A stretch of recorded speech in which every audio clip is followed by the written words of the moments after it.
Hello viewers, नमस्कार। Easy tips for happy life में आपका एक बार फिर से स्वागत है। मैं इस बार माँ के ऊपर कुछ बात करना चाहती हूँ। माँ अपने बच्चे के भविष्य को बदल सकती है। माँ अपने बच्चे की तकदीर को बहुत अच्छे से बदल सकती है। इस सब के लिए मुझे सिर्फ इतना कहना है कि माँ एक अपार शक्तियों से भरपूर ऐसी शख्सियत है जो बच्चे की दशा एवं दिशा दोनों बदलने की क्षमता रखती है। इसका सबसे सरल उपाय है कि सुबह जागने के बाद आप 2 मिनट मौन रहें, भगवान का ध्यान करें और उसके बाद 11 बार कम से कम ये चौपाई बोलें। गुरु गृह गए पढ़न रघुराई, अल्पकाल विद्या सब आई। इस प्रकार इस चौपाई को 11 बार या 21 बार बोलने के बाद आप उठें और अपने नियमित गृह कार्य करें। इस चौपाई का चमत्कार आपको कुछ दिनों में ही दिखाई देने लगेगा। आपके बच्चे की पॉजिटिव सोच हो जाएगी, वह अपने पढ़ने में बहुत मन लगाएगा। और यदि ऐसा आपको लगता है कि आपके बच्चे में कोई बदलाव आ रहा है तो आप इस चौपाई की संख्या और बढ़ा सकती हैं।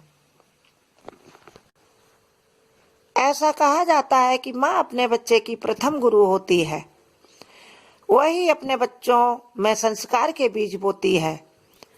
गर्भ से ही यदि माँ अच्छे मन से अपने बच्चे को अच्छी सोच एवं संस्कार देने लगती है और वह अच्छे साहित्य का पठन और मनन करती है तो उसका बच्चा बहुत ही प्रभावशाली व्यक्तित्व का बनता है। इससे वह अपने आने वाले जीवन में हर कदम पर सफलता को प्राप्त करता है। भगवान इस पृथ्वी पर हर बच्चे के साथ नहीं रह सकते, इसलिए उन्होंने माँ रूपी शक्ति का जन्म किया इस सृष्टि पर और हर बच्चे के पास अपना रूप पहुंचाया।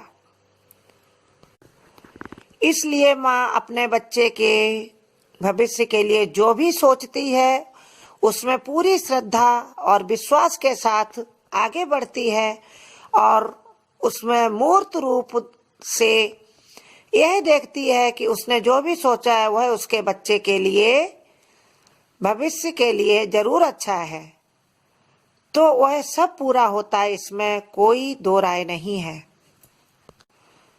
इसके साथ कुछ ऐसी बातें हैं जो हर माँ को अपने मन में रखनी चाहिए। अपने बच्चे के लिए पॉजिटिव सोच और विश्वास रखें और उसको जब भी आप कुछ खाने के लिए दें या उसके लिए खाना बना रही हैं तो मन में भगवान का ध्यान रखें या अपने गुरु का ध्यान रखें। और इस तरह जब उस खाने को आप अपने बच्चे को देती हैं तो उसमें पॉजिटिव सोच आपकी मिली हुई होती है, जिससे बच्चे को जो जीवन शक्ति मिलती है वह बहुत ही तरक्की देने वाली होती है। यदि अपने बच्चे के आप कपड़े धो रही हैं तो भी बहुत ही प्रसन्न मन से उस काम को करें। उसके लिए नाश्ता बना रही हैं तो प्रसन्न मन से उसे करें। आप अपने बच्चे को सुबह उठा रही हैं तो बहुत ही प्रसन्नता के साथ उसे उठाएं और ये कहें, मेरे बेटे अब जाग जाइए, चलिए आगे बढ़िए, जीवन का नई सुनहरी सुबह आपका इंतजार कर रही है। इस तरह से वह बच्चा आगे बढ़ता है और प्रसन्न मन से अपने कामों में लग जाता है। यही सकारात्मक सोच का परिणाम है। धीरे धीरे आप पाएंगे कि आपका बच्चा बहुत ही विलक्षण बुद्धि वाला बनता जा रहा है और सारे काम सकारात्मक सोच के साथ कर रहा है। वह उसी तरह से कर रहा है जैसा आप सोच रही हैं। इसलिए अब आप देखिए कि आपकी सोच का कितना असर आपके बच्चे के ऊपर पड़ता है। इसलिए मुस्कुराते रहिए, आगे बढ़िए।